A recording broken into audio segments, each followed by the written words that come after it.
Ladies and gentlemen, we have a short time till the break, but I would love to have Bert Hofstee presenting you the Diabolo project. It's going to be the last presentation, and then we can carry on with our discussion on the Czech deals. Thank you, Mr. Chairman, for giving me the opportunity. Ladies and gentlemen, good morning. Last presentation. You have seen several PPP projects which are in planning or in construction phase. Today it's my pleasure to present a project which is in operational phase. So now for 2.5 years it's an airport link and the city of Brussels. So it's linking the Zaventem airport to the city of Brussels and also to the Flemish region, which is the north of Belgium. Is this one?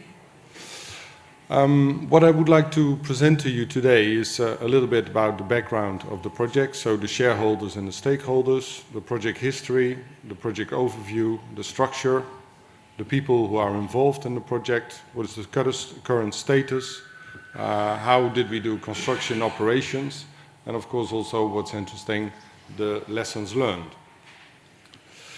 So Northern Diabolo has at this moment one shareholder, which is International Public Partnerships, which is a stock listed on the Stock Exchange of London infrastructure fund, and this fund is managed by Amber Infrastructure. So Amber develops infrastructure projects.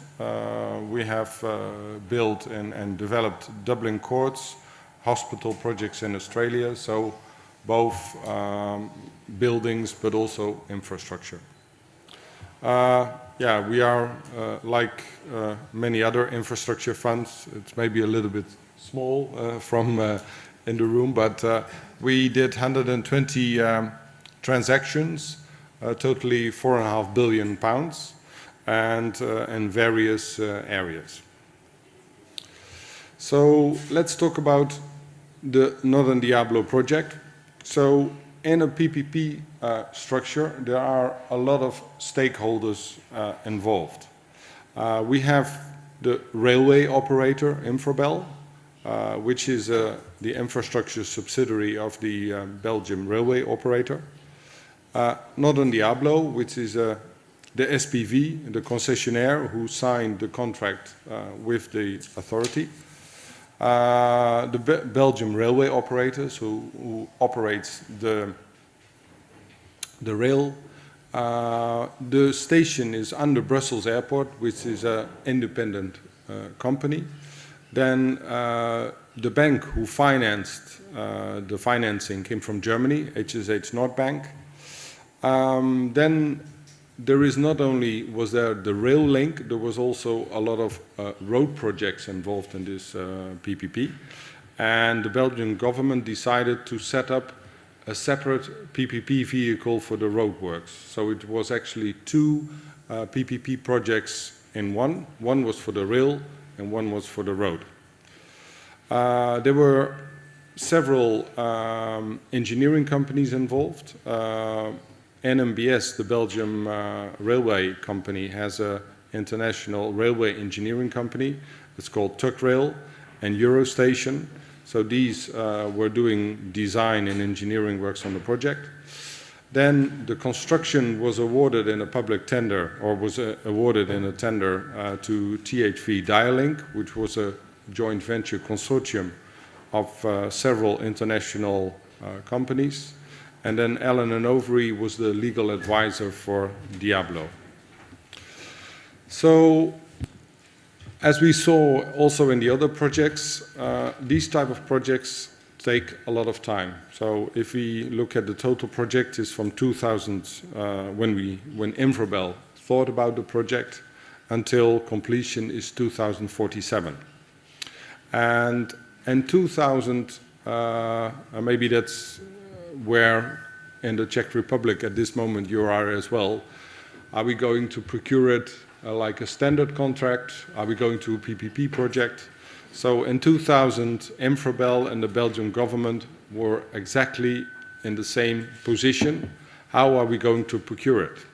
And then in 2004, after studying all this, they decided to tender it as a PPP project. And they decided, why is it making so much noise? Sorry. They decided that they wanted to tender it, and maybe it's better. They decided to tender it in 2 phases. So it's the finance phase, which is on top, and it's the manufacturing phase or the construction phase below. And there was a pre-qualification process for both. And then we, as Amber Infrastructure, tendered for the financing, and other companies tendered for the construction. And at financial close, these 2 projects were merged together. So we formed a special purpose vehicle, Northern Diabolo NV, and then that company signed the construction contract with the winner of the construction tendering process. The advantage for the authority is that they get the best financing deal, and they linked it to the cheapest builder for the project. So then we took 4 years to complete it, and in 2012 we started and opened the tunnel process, the tunnel and the airport link. And at this moment, the project was completed exactly on time, and the project was completed completely within the budget, no cost overruns. So this is really an example of a PPP project which delivered what it promised from the beginning. So to give you a little bit an overview where it is, so it's Brussels, and not so far from Brussels is the Brussels airport. And the PPP project was combined in an overall project. So the dotted red part was funded via PPP, and the other red line was procured in a traditional way. And the authority found what was the advantage is that the most complex part was actually, and that was tunneling process under the runway of the airport, that was awarded to the PPP project. And yes, what you can say and what you heard today before is that on PPP there is a lot of focus on how to manage risks, and there's a lot of focus on delivering on time. And because the PPP project was very well managed and focused on these parameters, also the other parts of the project were delivered on time. So it's 2 tunnels going under the runway, and there was an extension of the existing railway station under the airport. The total Diabolo investment was 540 million, and the PPP part was 290 million. So such a project structure with so many people involved is always quite complex. So you have in the middle, you have Northern Diabolo, which is the SPV, which is signing all the contracts. So it's signing the contract, the DBFM agreement with Infrabel, which is the railway operator. Then you have the shareholders which inject equity. Then you have HSH Norbank, which injected the debt. And then below there you have 2 contracts. One was to build the road and the rail, which is with construction company THV Dialink. And then Infrabel, who is our subcontractor on doing the maintenance on the rail track. There was also roadworks involved, and actually there were roadworks involved around the city of Brussels, which is one of the most dense populated areas in Belgium. So that was quite complex, and therefore the Flemish region, which is responsible for the road, wanted to buy this also via PPP. And then there was set up a special purpose vehicle via Invest, which was funded by private and public money. Then BNP Fortis financed the debt. And because the roadworks and the rail works are extremely integrated. And if you do rail works, you had to de-route the road. So they wanted to award all those works to one contractor. So therefore the road works and the rail works, although they were funded by 2 SPV companies, they all were procured via Northern Diabolo. So why did we choose this structure? Now, first of all, it was the first PPP project in Belgium. So it was never done before, and people had to find their way how to do it. And this is how we did it. And the government said, okay, we would like to have the best and the cheapest financing, and we would like to have the cheapest construction. And at the end, we merged these two together. It worked, but it was not easy. But of course, the money saving was quite a lot. In Belgium, you have the central government, but it's also much a regional government. And therefore, you had the Flemish region and also the central government involved in one project. Now, as I said, we needed to do rail works and road works, which had a very strong interlink.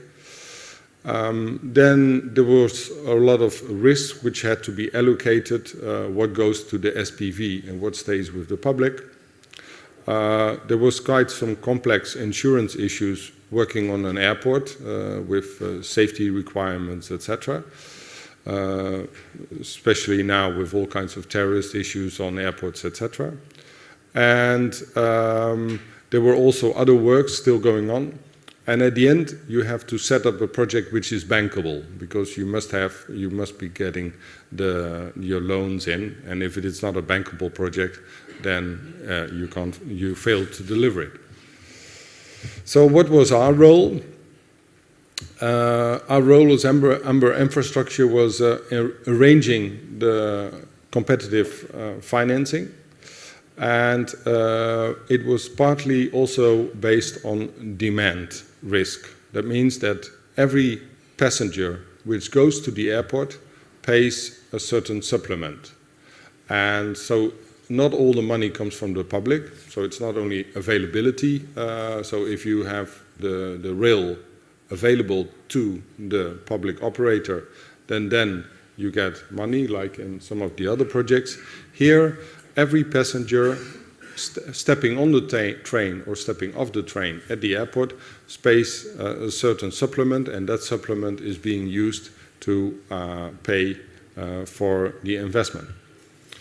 So what we did as Amber Infrastructure, we had to forecast the future of passengers or the passenger development. So we together with an advisors, analyzed what was happening at the airport. We looked at the IATA figures for growth of airplanes and connections to Brussels Airport. And based on that, we made a forecast of traffic flows. And based on that, again, we built a financial model how to forecast the revenue streams. So then together with Infrabel, we had, because it was the first PPP project in Belgium, the things which is now common knowledge, how to allocate risk, what remains with the public and what goes to private, we had to sort that out during the discussion phase. And then we had to interface finance and construction. We are responsible for asset management. And Amber Infrastructure is for many years involved in PPP projects. So the public really benefited from our experience from PPP projects worldwide. Like here, what you see today is that you get all the great ideas from all over the world, and then you can use that in your domestic project. So, it looks like a little bit like the Crossrail pictures. You have a drill going under the ground. We had to go under the runway. We started construction in June 2012. No, sorry, so that's wrong. We started construction in June 2007, and we started operation in June 2012.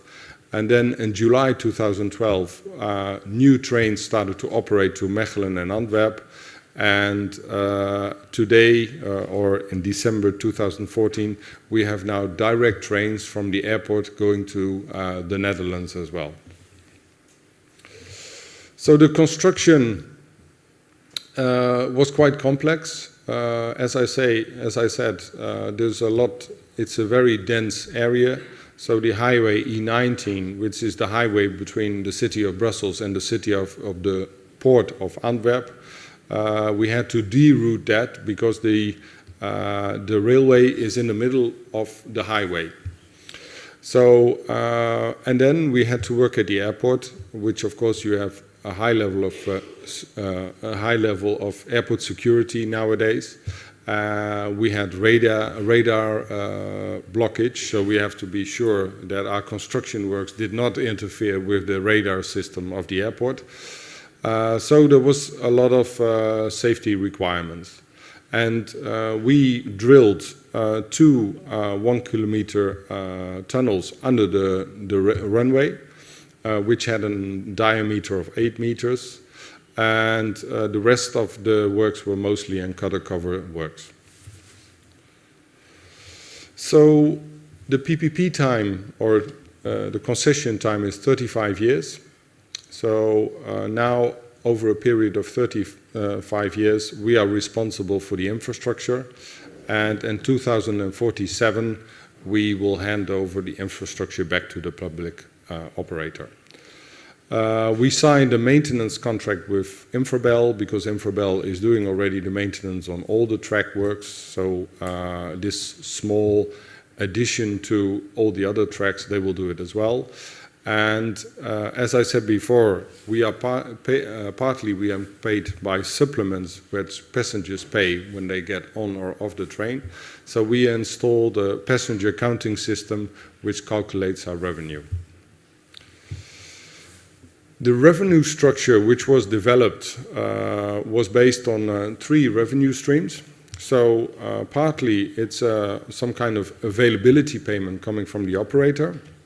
Then it is a supplement charge to each individual passenger who steps on or off the train at Brussels Airport. And there is also a small annual contribution from the railway operator. It's around that 60% comes from the passenger supplements and 20% comes from Infrabel and 20% from the operator. So by far, the users pay for the new infrastructure. Now, such a project which is now in operation, what are the lessons learned? Now, we found that if you have 2 separate tender procedures, one for finance and one for construction, the moment you want to bring them together, these 2 parties did not talk to each other before, so to merge these 2, it's not easy, and you find that lawyers at both sides are going to look at each other's contracts and have to match this, which is not an easy process. Another thing is that you have to look at that the procurement contracts are quite different from public tender processes. What we saw is that, and nowadays I think there is a lot of examples worldwide of DBFM agreements which work and which are proven, and most governments have them now. The moment when we started with it, the tender process was started as a traditional public tender, and then later on it was decided to make it a PPP. And that means there was a lot of work in changing it. Then also, traditionally, if you traditionally tender projects, what you see is that people copy and paste from all different old projects, and they make one big new tender document, and very often old technology is in the tender documents. And then if finally the politicians have decided to tender the project and the tender is floated, you see that the specifications very often are outdated.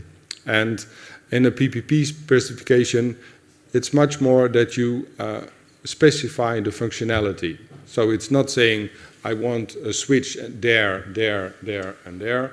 No, and already specify the brand name and the type, because if the project is tendered in 5 years from now, probably the things which you specified at that time, they're not in the shop anymore and you can't buy them. And then you have a whole discussion on what you need to deliver. If you just say, I want on every door, I want to switch on and off the light, now, then it's clear, and then you just deliver that functionality. So PPP specifications is much more delivering the functionality what you need than specifically saying this brand, this type, and I want that. Then in a large infrastructure project, there will be some variations, and I would recommend to have a unit price list for concrete, sand, and all kinds of other things. So if there is less or more work, then at least you have some unit prices where you can talk to each other and finding a common ground. What I saw in my personal experience is that really PPP projects reduce design changes.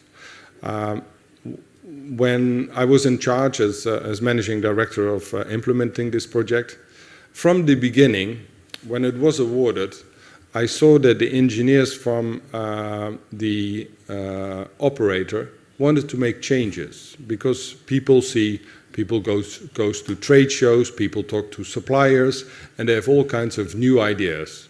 But once the contract is signed and you start to change things, the engineers want to improve it, they want to make it better. But what they forget, every change will add to the delivery time. So I saw people, I'm from background myself, electrical engineers. I saw electrical engineers came to me and he said, oh, we can do this and this, it's a much better improvement. I said, okay, what do you think that it will cost? Maximum 40,000 euros because it's a small change. And then I said, I'm not very favor of it, but okay, I will ask the contractor. So I went to the contractor and I said, okay, we have this change, can you do it? Oh, he says, yeah, okay, we have to look at it. And then the price came back, 900,000 euros and 3 months delivery delay. If it was a traditional project, I can assure you the change order to change it was already given, and later on they found out it cost them 900,000 euros and 3 months delay. So in PPP projects, this is much more controlled. So the total focus, because the liabilities, because if you don't deliver the project on time, you lose your revenue, your financing continues to run, so there is a great focus on delivering on time, and therefore these projects are focused on time. Therefore, if there is a delay, the construction partners will work day and night because the financial consequences are so large that they deliver on time. If the authority comes with design changes, they will directly say, okay, it's fine, but the delivery time impact is so much. And then everybody says, oh, maybe we stick to the old specifications, that's good enough. And then I think we heard that today before, is the dialogue process. If you develop a tender and you want to get the latest technology of the world into your tender, then the competitive dialogue phase will really help to get the best know-how into your project. And because of the PPP structure that the private sector is 35 years responsible for it, it's also proven design because the bankers will not finance something new what was not tested before. So I think that this structure will also help you to get the best technology available, which is also proven. So I think that was it. Bert, thank you very much.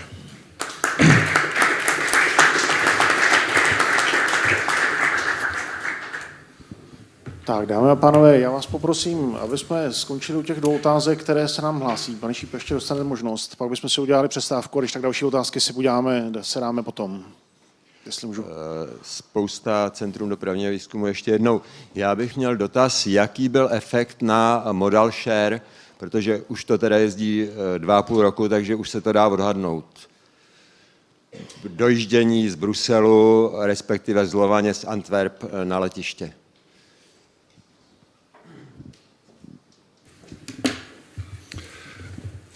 So the impact on rail mode share there was already an existing connection between Brussels and the airport. There we saw a slight increase, but for connecting to Antwerp Airport and Mechelen Airport, we saw a tremendous increase. And also from December this year, there will be now direct trains between Zaventem Airport and the southern Dutch cities like Breda and Rotterdam. So we see that the rail mode share is going up. And when we started the project, the rail mode share of airport passengers was around 18% of the passengers coming by rail. And we expect that this will increase to 32%.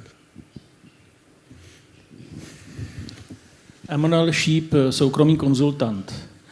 Mám 2 otázky. První by se týkala vlastního projektu Diabolo.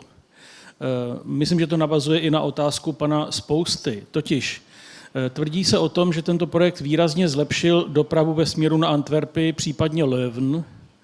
A mě by zajímalo, jestli také nějak zlepšil dopravu do centra Bruselu. Druhá otázka.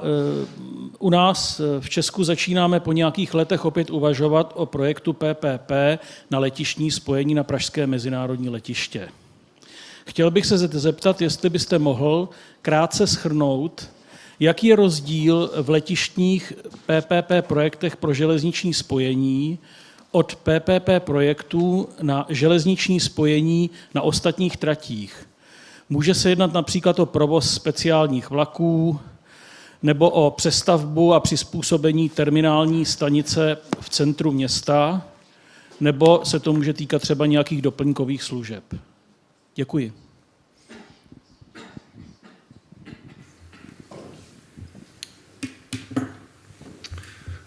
Thank you for your question. I think what is important is that we built the infrastructure, and the rolling stock was provided by the government and the railway operator.